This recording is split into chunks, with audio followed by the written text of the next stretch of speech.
तो इमरान खान ने आज सड़क छाप ड्रामा किया और वो कर सकते हैं भाई, उनका अपना मुल्क है और वो कश्मीर कश्मीर करके अपनी सियासत भी चमका सकते हैं, रख सकते हैं उसको बरकरार, और वही उनका बेस है, वो आखिरी दम तक कर सकते हैं, जैसा कि वो खुद कह रहे थे। करने दीजिए, हमें क्या फर्क पड़ता है। लेकिन जब वो मुसलमान करेंगे, हिंदुस्तान पर तोहमत लगाएंगे या हिंदुस्तान को धमकी देंगे, तो फिर बात करनी तो जरूरी है, चर्चा करनी जरूरी है। मेरे साथ इस वक्त संजय के चड्ढा साहब हैं, आईन के माहिर हैं, संविधान के बड़े जानकार हैं। आईनी दहशतगर्दी कह रहे थे इमरान खान, हिंदुस्तान ने जो किए उससे हमें निपटना है। वैसे आईनी दहशतगर्दी तो मकबूजा कश्मीर में होती है, जहां पर फौज पाकिस्तान ने लगा रखी है और जिस पर कब्जा बना रखा है अपना, और वहां पर जिस तरह से मानव अधिकारों का उल्लंघन किया जाता है, इंसानी हुकूक की खिलाफ वर्जी की जाती है, उसकी तो कोई मिसाल नहीं। और फिर बलूचिस्तान में जो दहशतगर्दी हो रहा है आईनी, उस पर तो अब पूरी दुनिया तवज्जो दे रही है और पाकिस्तान उस पर भी बिलबिला उठा है। इमरान साहब, आपने बहुत संजीदा सवाल किया है, लेकिन उसका जवाब देने से पहले मैं आपको मुबारकबाद देता हूं। आज आपको ऑनररी डॉक्टरेट की डिग्री मिली है, तो अब हम आगे से डॉक्टर इमरान साहब आपको कहा करेंगे। Thank you. जो सवाल है आपका, ये बहुत ही अहम है। देखिए, जहां तक सवाल है, हमने जो अपने आईन में तब्दीली की है, 370 को चेंज किया, 35A को हटाया, ये हमारे अपने हकूक के हिसाब से है। हमने अपने जो हमारे अमेंडमेंट करने का इख्तियारात पार्लियामेंट के पास हैं जी। और देखिए, इससे बात आगे भी बढ़ी। हम लोग, जैसा मैं हमेशा कहता हूं कि चेक्स एंड बैलेंसेस के सिस्टम से गवर्न होते हैं। हमारे यहां पे कुछ लोगों ने उसको चैलेंज भी किया, और सुप्रीम कोर्ट, देखिए, सुप्रीम कोर्ट ने उस 14 एप्लीकेशंस थी, 14 पिटीशंस थी, उन सबको क्लब करके एक दिन मुकर्रर करके 1 महीने के बाद उसमें 5 जज की कॉन्स्टिट्यूशनल बेंच कॉन्स्टिट्यूशनैलिटी को चैलेंज हुआ है जी। तो उसको देखेगी कितना साफ सुथरा हमारा रूल ऑफ लॉ का सिस्टम है, जो कि इंटरनेशनल जुरिस्प्रूडेंस में सारे लोग इस चीज की तमाम पूरा वर्ड जो है तारीफ करता है। एक और तो ये है जिसको हमारी दहशतगर्दी बता रहे हैं वो लोग। मुझे समझ नहीं आता किस दिमाग के वो लोग हैं। जैसा आपने अभी बिल्कुल राइटली फरमाया कि वहां के लोगों को पता भी नहीं था कि ताली कब बजानी है और क्या होना है। ये उनका मानसिक स्तर है। अब आपने जो बात कही, किस कदर पे आए दिन रोज बिना एक्सेप्शन के आप देख लीजिए, पीओके में जो हमारा पाकिस्तान ने हमारा कश्मीर कब्जा किया हुआ है, उस पे जो इंसानी हकूकों की जो एकदम खिलाफ वर्दी होती है, उसको देखिए आप बलूचिस्तान के लोग चिल्ला रहे हैं, पूरा वर्ल्ड जानता है। किसी भी मुल्क में जब पाकिस्तान का कोई नुमाइंदा जाता है तो उसको एक ये चीज फिक्स है कि बलूचिस्तान के जो बाशिंदे बाहर रह रहे हैं वो उसको प्रदर्शन करते हैं, उनको हल्ला होता है, उनके रास्ते में रुकावटें करते हैं। हर आदमी बलूचिस्तान में परेशान है, ये बात पूरे वर्ल्ड को पता है। और ये हमारे तो क्या हो रहा है, ये हमारे उसको आईनी काम जो हमने सही तरीके से किया उसको ये कह रहे हैं। ये सिर्फ और सिर्फ वहां के लोगों को बहका रहे हैं। बहकाने में अब उनको, जब देखिए, आप देख लीजिए, चाहे अलवी साहब हो जो प्रेसिडेंट हैं वहां के, चाहे तमाम जो उनके मिनिस्टर्स हैं, उन्होंने रिलीजियस कार्ड, यहां तक कि उन्होंने ये कह दिया कि हम जाके जिहाद शुरू कर देंगे। आप समझिए क्या हो रहा है। रिलीजियस कार्ड जब फेल हो गया तो आज आईनी दहशतगर्दी का मामला उन्होंने कहा दिया कि पाकिस्तान जो हिंदुस्तान है वो आईनी दहशतगर्दी कर रहा है। कमाल की बात है। और हर तरफ, हर वर्ल्ड का एक एक मुल्क, एक एक जो देश है, उसने पाकिस्तान की मजम्मत की है। ठीक है, मैं आप जी क्या कर रहे हैं। बिल्कुल, मैं आ रहा हूं सर। अब्दुल मोहित अजहरी साहब, जो बात संजय के चड्ढा साहब कह रहे हैं, ये जो मुबैना जिहाद, उनके प्रेसिडेंट भी इस बात को कहते हैं, उनके प्राइम मिनिस्टर भी इस बात को कहते हैं, ऑफिशियली कहते हैं, टेलीविजन पर अपने कहते हैं, अपनी कौम को खिताब करते हुए कहते हैं। ये जो मुबैना जिहाद की वो बात करते हैं, ये दरअसल ये क्या है? और ये फिर वहां पे इस तरह के आजकल रोज एक से वो नौटंकी नाटक है कि कई मिनिस्टर्स हैं उनके और कई जो चीफ मिनिस्टर हैं वहां के, कि मैं अपना काम छोड़ करके जिहाद में चला जाऊंगा, अगर ऐसा कुछ होता है, जंग होती है, जिहाद होती है, तो हम जो है सर पे कफन बांध करके जिहाद करने चले जाएंगे। तो ये सब जो बातें हो रही हैं, ये जिहाद का जो कॉन्सेप्ट है, ये जिहाद की जो बात है, आप चूंकि इस्लामिक स्कॉलर, मैं आपसे पूछना चाहता हूं, ये जो जिस जिहाद की बात कर रहा है वो कितनी सही है और किस सेंस में है, ये जरूर बताइए। देखिए, इस्लाम के ऊपर इससे ज्यादा जुल्म नहीं हो सकता है कि इस्लाम के खिलाफ की जाने वाली एक्टिविटीज को इस्लाम का नाम दे दिया जाए, और उसमें से सबसे बड़ा नाम है जिहाद। ये इस्लाम पर सबसे बड़ा जुल्म है, जिसे पाकिस्तान ऑफिशियली जो है उसको प्रमोट करता है। आप देखें कि पूरे अरब ममालिक में पिछले 10 आप अगर 10 साल 15 साल का आप जायजा लें तो जिस कदर वहां पर मौतें हुई हैं, नारे तकबीर के साथ एक मुसलमान एक दूसरे मुसलमान को मार देता है। मेरा सवाल उस पूरे अरब ममालिक से है और इस्लाम के तमाम जानने वालों से, ये कौन सा जिहाद है? आप किसी एक नौजवान को इस कदर वर्गला देते हैं कि वो अपनी जान ले लेता है, अपनी जान लेने पर आमादा हो जाता है। ये कौन सा इस्लाम है? इस्लाम की पूरी तारीख में पैगंबर इस्लाम के दौर से लेकर और जो गज़वात भी हुई हैं, जो जंगें भी हुई हैं, वहां पर भी जो है इस तरीके का कोई मिसाल मौजूद नहीं है। तो ये दरअसल इस्लाम पर जुल्म है। ये किसी और के बारे में क्या कहा जाए, और किससे जिहाद करेंगे और कौन जिहाद करेगा? सवाल यहां पर यही है। आप देखें कि पिछले 10 वर्षों से जिस तरीके से इस्लाम को बदनाम करने के लिए जिहाद का इस्तेमाल, मैंने आपके चैनल पर आपके साथ ही एक बात कही थी कि अल्लाह अकबर और जिहाद 2 लफ्जों को सबसे ज्यादा उन लोगों ने बदनाम किया है जो अपने आप को मुसलमान कहते हैं, और उससे भी ज्यादा बदनाम उन लोगों ने किया है जो खामोश रहकर उसे बढ़ावा दिए। जिस तरीके से आज जो घटनाएं हिंदुस्तान में हो रही हैं, मैंने बहुत खुल के बात कही थी कि जिस तरीके से जय श्री राम को बदनाम कर रहे हैं वो भीड़ में गुंडागर्दी करके, ये इससे पहले वो ये सरफिरे नौजवान मुसलमान ये कर चुके हैं, जिसका खामियाजा आज तक मुसलमान भुगत रहा है। तो उस वक्त की खामोशी थी, आज के टाइम में क्यों नहीं चल रहा है वो जिहाद? आज पाकिस्तान ही नहीं, अभी मैंने पिछले हफ्ते एक आर्टिकल में लिखा कि क्या दाइश का यानी ISIS का अगला निशाना कश्मीर हो सकता है, क्योंकि अल जवाहिरी ने जिस तरीके से वो तो मतलब मैं ये पूछना चाह रहा हूं कि पाकिस्तान क्या लोगों को या दुनिया के इस तरह के जो गिरोह हैं, ये जो इस तरह के दहशतगर्द हैं, उनको ये इनवाइट कर रहा है, पूरी इशारे दे रहा है जिहाद करके कि आ जाओ, उधर से फ्री हो तो इधर आ जाओ? देखिए, पूरी कोशिश करेगा। और इससे पहले भी हिंदुस्तान में आपको याद होगा कि तकरीबन 7 साल पहले की बात है कि जब ये तालिबान, अलकायदा और ISIS दोनों अलग हुए थे कि 2 ग्रुप बन गए थे, तो उन्होंने साउथ एशिया में आकर के अपना एक मकाम ढूंढने की कोशिश की थी। और आपको जानकर हैरानी होगी कि यहां पर अलकायदा और ISIS दोनों के ब्रांचेस के लिए लोग मिल भी गए थे, ठीक है। और यहीं के लोगों ने जो है दाइश को यानी ISIS को खत भी लिखा था, यह भी जग जाहिर है। उसके बाद अभी पिछले हफ्ते की एक रिपोर्ट है जहां पर यह है कि वो बिखरने के बाद, ISIS बिखरने के बाद हिंदुस्तान में उसका अगला निशाना कश्मीर हो सकता है, और हो सकता है कि वो रूट जो है वो पाकिस्तान से हो। लेकिन अब जो है, जो हालात 5 साल 7 साल 10 साल पहले थे, वो हालात अब जो है वो बनने वाले नहीं है। एक्चुअली उसमें क्या है, एक और फैक्ट था कि जिस तरीके से यहां पर जैसे जो लिंचिंग के वाकयात हो रहे हैं, यानी कि मुस्लिम नौजवानों को मार देने के वाकयात हो रहे हैं, इसी चीज का फायदा उठा करके वो जो है जिहाद के नाम पर लोगों को उकसा सकते हैं, वर्गला सकते हैं, और कश्मीर के मौजूदा हालात पर जो है उसको इस्तेमाल कर सकते हैं। आप जवाब दीजिएगा। लेकिन वो चीज नहीं, ये वो चीज है जो इम्कानात है जिसे पाकिस्तान को लगता है कि ऐसा कर सकते हैं। हालांकि हकीकत ये है कि अब जिहाद के, देखिए आप खुद कह रहे हैं जरी साहब कि 7-8 साल पहले हो सकता है कि वो ये सारे हरकंडे अपना सकते थे, ये हरबे अपना सकते थे। फिर मैं कहूंगा, बार बार कहूंगा, हालांकि फेसबुक के जी सलाम के जो ऑफिशियल पेज है उस पर मुझे ही भयंकर गाली पड़ती है इस बात के लिए, जब मैं कहता हूं बार बार कि मोदी युग है तो मुसलमान ही गाली देते हैं, कोई दिक्कत नहीं। लेकिन 4,70,000 लोग देखते भी हैं इस प्रोग्राम को। देखिए, मुसलमानों का अलमिया ही यही है कि आज क्या हालात जो है खुद उन्होंने अपने आप बना लिए। एक छोटा सा उत्तर हाँ चलिए जवाब दीजिए। मैं एक छोटा सा उत्तर, उन्होंने कहा कि जय श्री राम और अल्लाह अकबर को उन्होंने कंपैरिजन करने की कोशिश की।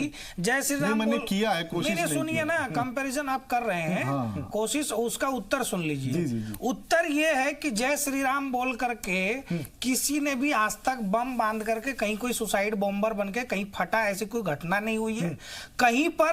इस प्रकार की आप आतंकवादी, एक तरफ आप खुद कह रहे हैं कि ये गलत कर रहे हैं, गैर इस्लामिक चीजों को गलत कर, बिल्कुल दूसरी तरफ तरफ आप उसको कंपैरिजन करके सही ठहराने की कोशिश भी कर रहे हैं। मतलब क्या जय श्री राम के नाम से जो मार रहे हैं क्या सही है? अभी किसी ने नहीं मारा किसी को, कह रहा हूं भाई, अरे वो सारे पकड़े गए झूठ आपके, गलत है, ये आप गलत कह रहे हैं। अरे सारे झूठ पकड़े गए, जब पुलिस जांच करती है ये आप गलत कह रहे हैं। मारने वाला आप आप ऐसे उसमें सच को बनाता है, इसलिए बरगलाइए आप एक ऐसे सच को झूठ मार रहे हैं जो जैसे बिल्कुल सामने नारे है। को कंपेयर मत करिए नारायण तकबीर के साथ। कोई गले में बम बांध के नहीं फटता कोई, ये उसी से शुरू हुआ, ये उसी से शुरू अरे हुआ। हमारा 5000 वर्षों का इतिहास है, हमने कभी असहिष्णुता नहीं किया, हम सहिष्णु तो रहे हैं। accept कर रहे हैं। हमने वेलकम किया, दुनिया के सारे धर्मों को हमने भारत में वेलकम किया, हम बम बांध के नहीं फटेंगे। दिल बड़ा हमारी कीजिए, सच philosophy को नहीं है। एक्सेप्ट कीजिए, हमारी दिल बड़ा philosophy नहीं कीजिए, है। सच ये एक्सेप्ट देखिए, कीजिए। अजहरी साहब, जयराम विप्लव, अगर आप बैठ के बात करते रहते हैं, इस पर हम खुलकर बात करते गलत है हैं। भाई। कुछ लोग आप विषय से बाहर नहीं जाइए, आप दोनों विषय से बाहर नहीं जाइए। देखिए यही बातें अजहरी साहब, जिसका इस्तेमाल आपने जो इशारे दिए, आपका इशारा मैं समझ रहा हूं, जयराम विप्लव भी उसको पॉजिटिव रूप में समझें कि पाकिस्तान इन चीजों का इस्तेमाल कर सकता है, इसलिए तो वो इसलिए तो वो यही नाम लेता है, इसलिए वो यही बातें करता है। वो इस्लाम मजहब का कार्ड क्यों खेलता है? सबसे ज्यादा जज्बाती कार्ड यही होता है, वो जानता है इस पूरे खत्ते में इसकी वजह से ये पूरा रीजन टूटा है, और वो चाहता बल मत दीजिए ना, बिल्कुल उसको बल देने की जरूरत नहीं, आप इमरान की थ्योरी को यहाँ फैलाने की कोशिश कर रहे हैं कि हमारे यहाँ दिक्कतें हैं। अरे आपने समझना नहीं जब भी इस देश में आतंकवादी हमले हुए, वो हमारा आपसी मसला है, वो हमारी आपसी बहस है, ये 2000 का बदला है, 2002 का बदला है, हम बहस करते रहेंगे। संजय जी, ये बहानेबाजी नहीं देंगे, पाकिस्तान में कौन सा जय श्री राम, आप दोनों से गुजारिश है, नहीं सुनिए, उस मानसिकता पर प्रहार करिए। इस पर तो हम खुल के बात कर ही रहे हैं ना, कर ही रहे हैं। देखिए, आप हमारी डिबेट को जो है दूसरी तरफ ले जाने की कोशिश भी मत कीजिए, और उसको जो है अगवा करने की भी कोशिश मत कीजिए, अगवा करने की कोशिश मत कीजिए मेरे विषय पर। मैं आपको अपनी डिबेट अगवा नहीं करने दूंगा, ठीक है? मैं आ रहा हूं संजीव, क्योंकि इस पर हम लोग खूब बात करते हैं। जी सलाम ऐसा वाहिद चैनल है जो खुलकर, हमने तो जिहाद पर भी सर आपसे बात की है, हमने मदरसों में कौन सी किताबें पढ़ाई जा रही हैं जो बैन है दुनिया में, उस पर भी खुलकर बात की है। हमने खुलकर कहा कि बड़ी बड़ी बातें की है। हम लोग ऐसी तो बातों पर खुल के बात करते हैं, किसी का डर थोड़ी ना है। इस पर भी जयराम हम बात करेंगे, उन्होंने जो बातें कही हैं उस पर हम और खुलकर किसी दिन बहस करेंगे, ऐसी बात नहीं है। मैं आपके पास आना चाहता हूं संजीव कौशिक जी। संजीव कौशिक जी, देखिए, ब्रेन वॉश करने की कवायद तो ये चलती रहेगी, पहले से भी चल रही थी, चलती रहेगी। हमें अपने लेवल पर भी इसे निपटना पड़ेगा। हमें का मतलब मुसलमानों को नहीं, हिंदुस्तान के पूरे समाज को। उसके लिए आप क्या तरीकाकार देखते हैं? देखिए इमरान भाई, यह मान लेने में कोई गुरेज नहीं है कि धार्मिक कट्टरता जब अपने चरम पे पहुंच जाए तो जाहिर सी बात है वहां धर्मांता होने के बाद में आदमी अंध विश्वास की तरफ बढ़ता है और वो कट्टर हो ही जाता है। फिर उसे अपने धर्म या किसी और धर्म के बारे में कोई जानकारी नहीं होती, वो केवल और केवल कट्टरता की तरफ चलता है। हमारे देश में या पाकिस्तान में, दोनों जगहों पे इस चीज को मान लीजिए कि सियासतदानों ने यहाँ या वहाँ सियासतदानों ने धर्म का इस्तेमाल बखूबी किया है, और उन्होंने इसे सीढ़ियों के जैसे इस्तेमाल किया है, और सियासत के उस बुलंदियों को छुआ है उन्होंने इस धर्म के रास्ते को पकड़ के। उन्हें पता चल चुका है, चाहे वहां हो या यहां हो, कि आज के वक्त में रोजी रोटी, शिक्षा, स्वास्थ्य, बेरोजगारी, बेकारी, इन सारी चीजों से बेहतर है कि धर्म का इस्तेमाल करके बड़ी आसानी से हम अपनी कुर्सी को पा लेते हैं। अब मुश्किल ये है कि ये जब चले जाते हैं, अपने उरूज पे चले जाते हैं, कुर्सी को पा लेते हैं, तो जिन सीढ़ियों का आपने इस्तेमाल किया है उनका भी कुछ ना कुछ तो काम होगा। चूंकि आपने इस्तेमाल किया है तो वो अपना हिस्सा भी उसमें से ढूंढेंगे, और उस परिस्थिति में यदि आप उन्हें शांत करने की कोशिश करेंगे, चाहे यहां हो या फिर पाकिस्तान में हो, वो उथल पुथल मचाएंगे। पाकिस्तान में यदि धार्मिक कट्टरता की बात की जाए, वो आज समस्या उनके लिए सबसे बड़ी समस्या है। ठीक वैसे ही हिंदुस्तान में भी ये मान लेने में कोई गुरेज नहीं, आप हल्ला करते रहे, लेकिन हिंदुस्तान में भी धर्म का इस्तेमाल होता है और सियासतदानों ने किया है, और उसको सीढ़ी बना के इस्तेमाल किया है। यदि मतलब ये भाजपा वालों ने और आरएसएस वालों ने या कांग्रेस के लोगों ने? नहीं, सब मैं केवल भाजपा की बात नहीं कर रहा हूं, वर्तमान सरकार की यदि बात सुनना चाहे सुन तो लीजिए, फटने के लिए जवाब लूंगा। आपने बड़ी आसानी से मेरी बात तो सुन लीजिए, आपने बड़ी आसानी से मेरी बात तो सुन लीजिए, कम से कम बोल तो लेने दीजिए। आपने बड़ी आसानी से इस बात को डिनाई कर दिया कि नहीं, हिंदुस्तान और पाकिस्तान में धार्मिक कट्टरता अलग अलग अलग है, लेकिन आप ये क्यों नहीं मानते? आप जय श्री राम बोल के पेटी में यदि कोई बम नहीं फोड़ता, लेकिन जय श्री राम बुलवा के मार तो दिया जाता है। सबसे बड़ी चीज कि उसी सियासतदान में से निकले हुए लोग जाते हैं और उसको फूलों का माला पहनाते हैं यदि जो जेल से बाहर निकलता है तो। आप इससे इनकार कर जाए यहाँ पे खड़े होके, लेकिन आप इस चीज को एक्सेप्ट करना होगा आपको। हकीकत है ये, जब तक सियासतदान ईमानदारी से ये कोशिश नहीं करेंगे कि ऐसी ताकतें जो अपने समाज के लिए खतरनाक है, खतरा है या विभाजनकारी ताकतें हैं, उसको बढ़ावा देने के बजाय उसको हम नीचे दबाएं, तब तक ये संभव नहीं है। और ये सबसे बड़ी जिम्मेवारी सरकार की बनती है, सियासतदानों की बनती है। हम ये नहीं कहते कि पक्ष और विपक्ष दोनों बढ़ जाए इस मुद्दे पर, दोनों की बनती है, लेकिन जिम्मेवारी तो सरकार की बनेगी ही बनेगी। चलिए मैं आ रहा हूं, इस पर आपका जवाब भी लूंगा। जनाब विप्लव, आपके जो एतराज़ात हैं आप उसको आप अच्छे से समझाना, फिर मैं आप दोनों के पास भी आ रहा हूं। सर एक छोटा सा ब्रेक यहाँ पर और लेना पड़ रहा है, अभी लौट रहे। बहुत अच्छी चर्चा चल रही है।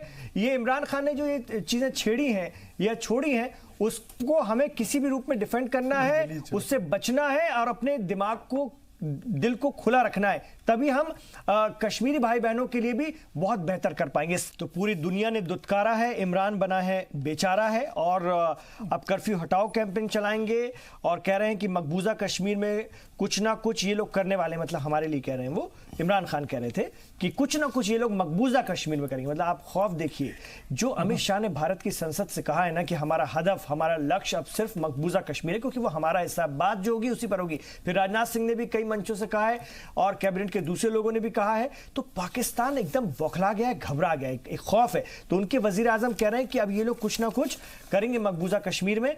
मतलब इन्होंने पहले भी मतलब बालाकोट में किया था या उससे पहले भी सर्जिकल स्ट्राइक की थी, मतलब वो ये जानते हैं, पहले उसको ये बात को नकारा करते थे ये लोग, और अब कह रहे हैं कि हम ईंट का जवाब पत्थर से देंगे, ऐसा अपनी पब्लिक को समझाने के लिए वो कह रहे हैं। तो सर देखिए, मकबूजा कश्मीर में पांडे साहब जो है कुछ ना कुछ करेंगे, ये तो अब क्लियर हो गया है कि अब सारा जो फोकस आ गया है वो सिर्फ और सिर्फ मकबूजा कश्मीर पर है। बिल्कुल। देखिए, देश के रक्षा मंत्री जी राजनाथ सिंह जी का बयान बहुत ही स्वागत योग्य है। उन्होंने कहा कि कश्मीर तो भारत का पहले से ही था, पाकिस्तान कहाँ ध्यान दे रहा है। अब पाकिस्तान को पीओके के बारे में सोचना चाहिए और हम अगला कदम हमारा हुआ है। ये बहुत ही सराहनीय उनका जो स्टेटमेंट रहा इमरान जी। और हम ये कहना चाहेंगे कि पाकिस्तान जो कि असहिष्णुता का विश्वविद्यालय है, एक ऐसा देश है, वो भारत जैसे जो सहिष्णुता का विश्वविद्यालय देश है उसको कब से शिक्षा देने लगा। आप कैसे देंगे? आपके पास ग्राउंड क्या है? आप पहले सहिष्णु बनिए, फिर असहिष्णुता की शिक्षा दीजिए। आप कहीं ना कहीं आपको पहले वो चीजें अपने में इंप्लीमेंट करनी होगी। और आपने देखा कि हमने कितने प्रयास किए हमेशा संबंधों को, चाहे थार एक्सप्रेस की बात हो, चाहे समझौता एक्सप्रेस की बात, चाहे बस चलाने की बात हो, क्रिकेट के माध्यम से संबंधों को सुधारने की बात हो, या फिर आप बॉलीवुड में देखिए कितने पाकिस्तानी कलाकारों को हमने मंच दिया कि वो विश्व में अपनी ख्याति प्राप्त कर सके। लेकिन हमारे किसी प्रयास का कोई भी वैश्विक मंच पर सराहनीय फैसले के रूप में नहीं वह सम्मान मिला जिसकी आवश्यकता थी, या कहीं कोई मुक्तकंठ की सराहना भी नहीं हुई। तो आज ऐसे समय में जब हालात कहीं ना कहीं तनावपूर्ण चल रहे हैं और इमरान साहब ने तमाम मुद्दों से भटकाने के लिए ऐसा बयान दिया है, तो हम एकदम मजबूती से जवाब देंगे और हमेशा देंगे। और तनावपूर्ण हमने नहीं बनाया, हमारे अंदरूनी मामले में वही तनाव ले रहे हैं बेकार में, वही टेंशन में बैठे हुए हैं, वही बौखला रहे हैं, वही नाच रहे हैं, कूद रहे हैं, घूम रहे हैं, नाटक कर रहे हैं, नौटंकी कर रहे हैं। भैया हमारे घर का मामला है, तुमको क्या मसला है? क्या मसला है? तुमको क्या ले मसला? तुमको ये है कि मुस्लिम जो अक्सरियत वाला खित्ता है, जिसको तुमको लगता है कि अगर हम मुस्लिम बहुल देश हैं तो ये जो मुस्लिम खित्ता है ये भी कहीं ना कहीं हमारा होना चाहिए। जो भावनात्मक रूप से हमने उसको एक झटके में अपना बना लिया, वो हमारा था भी, वैसे भी पहले से भी हमारा था। हमने एक आर्टिकल को और खत्म कर दिया जिससे आपको लगता था कि कुछ स्पेशल है। तो ये हमारा मामला, आपको क्या तकलीफ है? भारत के मुसलमान भाई की चिंता करने के लिए भारत की सरकार और भारत के प्रधानमंत्री जी, यहाँ की 125 करोड़ आबादी स्वयं सक्षम है, बेशक किसी दूसरे को इसकी चिंता की आवश्यकता नहीं है। और हम हमेशा देखेंगे हम अपने आप में पहले भी सक्षम थे, आगे भी रहेंगे। बिल्कुल। संजय शेखर जी, इस हुकूमत की ये तो एक बहुत बड़ी हुसूलियाबी है, आप माने या ना माने, कि इसने मकबूजा कश्मीर को एक सेंटर बना दिया, हमारा हदफ तैयार कर दिया और सामने वाले को भी कहीं ना कहीं इस पर जो है डिफेंडिव कर दिया, जो कि पहले बहुत एग्रेसिव रहता था, डिफेंसिव कर दिया जो पहले बहुत एग्रेसिव रहता था।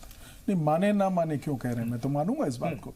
ये बात बिल्कुल सही आपने फरमाई कि आज जब बात हो रही है, देखिए यहां तक कि हमारे सियासतदानों ने तो ये बात कही, हमारे जितने लीडरान हैं उन्होंने तो बात कही कि आप सोच भी नहीं सकते हैं जो हमारी यूनियन टेरिटरी है उसके बारे में।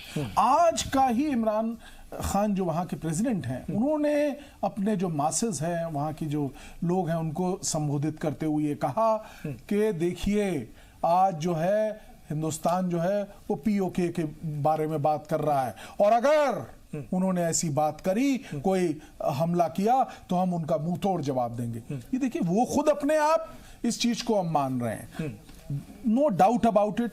और हमारे जो भी पार्लियामेंट के अंदर जितने भी स्टेटमेंट हुए हैं लोगों के, हमारे जो मेंबरान हैं पार्लियामेंट में, इंक्लूडिंग हमारे जो होम मिनिस्टर हैं, उन्होंने सबने इस बात पे पुरजोर तरीके से जोर लगा के कहा कि भैया यही एक मसला है, वो पूरा जो पाकिस्तान कहता है कि हमारी यूनियन टेरिटरी का मसला है, वो नहीं है एट ऑल। तो ये सब रिकॉर्ड में जाती है। हम, ये बड़ी अहम बात है, ये पार्लियामेंट का हर एक स्टेटमेंट जो है वो रिकॉर्ड बनता है। ये दिस इज पार्ट ऑफ, कभी भी इसकी बात होगी तो हम ये हमेशा पेश करेंगे। मेरे पास सिर्फ 4 मिनट बाकी, मैं चाह रहा हूं सबकी बातें आ जाए, खासतौर से तो मैं जयराम, आप कुछ कहना चाह रहे थे, सर का जवाब देना चाह रहे थे, जल्दी दीजिए, फिर मैं सर के पास ये कहना चाह रहा हूं कि अल्पसंख्यकों की चिंता, खासतौर पे मुसलमानों की चिंता करने वाले इमरान खान को सेक्युलरिज्म का स भी नहीं पता है, ना ही उनके मुल्क ने कभी इसकी ओर ध्यान दिया। उन्होंने तो बंटवारा इसी नाम पर किया था।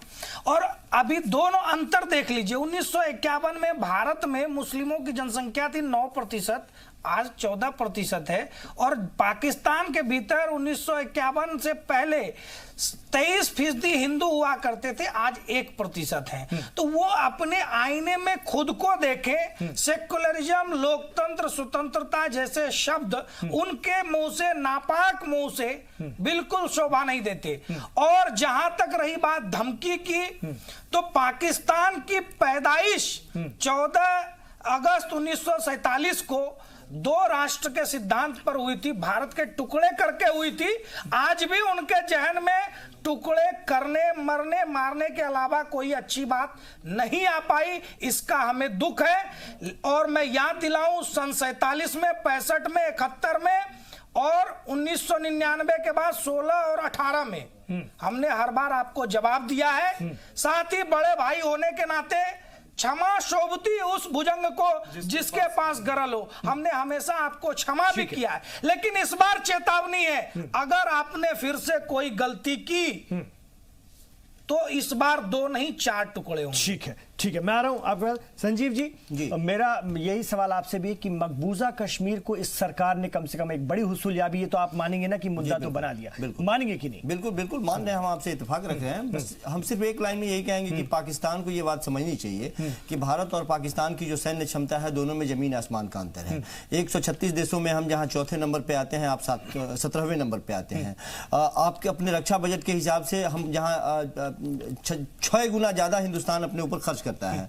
और देखिए, तुलनात्मक दृष्टिकोण को अलग छोड़ दें हम, तो पाकिस्तान कहीं से टिकता भी नहीं है। लेकिन यह भी मानना पड़ेगा कि हम दोनों मुल्क एक परमाणु संपन्न मुल्क हैं।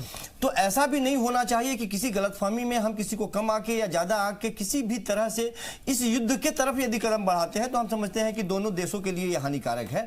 वो तो कंगाल है, उसके घर में कुछ नहीं है, वो बदहाल है, उसकी यदि झोपड़ियां जलती है तो बहुत कम चीज जलेंगी। हमारे यदि कुछ नुकसान होते हैं, हमारे यदि नुकसान होते हैं तो हम ज्यादा नुकसान में रहेंगे, क्योंकि संपन्न हम युद्ध चाह कहां रहे हैं? युद्ध नहीं चाह रहे।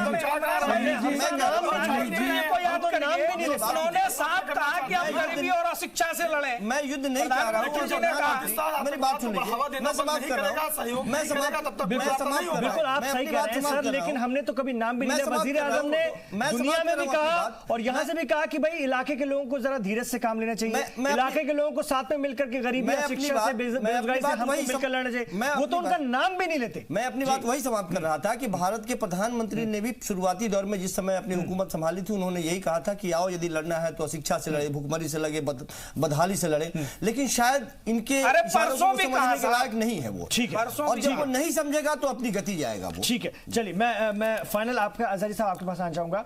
ये जो मुसलमान हो रहा है, इसका क्या इलाज किया जाए? कम से कम यहाँ के मुसलमानों को हिंदुस्तान के हालांकि बहुत समझदार है, अपने वतन के पक्के हैं, अपने वतन पर पूरा विश्वास रखते हैं, लेकिन कश्मीरी भाई बहनों को जिनको मुस्लिम कार्ड खेल करके बरगलाया जा सकता है, उनके लिए क्या कहेंगे? क्योंकि बहुत खतरनाक कार्ड होता है। देखिए, 2 बातें। एक तो यह कि हिंदुस्तानी मुसलमान हिंदुस्तानी तारीख का हिस्सा है। जो हिंदुस्तानी मुसलमान है वो 47 में नहीं गए, जिनको जाना था वो चले गए। तो अब जो है वो पाकिस्तान से या किसी भी दूसरे मुल्क से इस मुल्क के खिलाफ किसी भी मुसलमान को खड़ा करने की कोशिश ना करे, क्योंकि 47 नहीं 57 से हमने जो है उनको जवाब दिया है। 57 से पहले जंगी आजादी, फिर तहरीकी आजादी, फिर उसके बाद हम हमेशा आगे रहे हैं और हमेशा हमने जो है क्या कहते हैं उनका जवाब दिया है।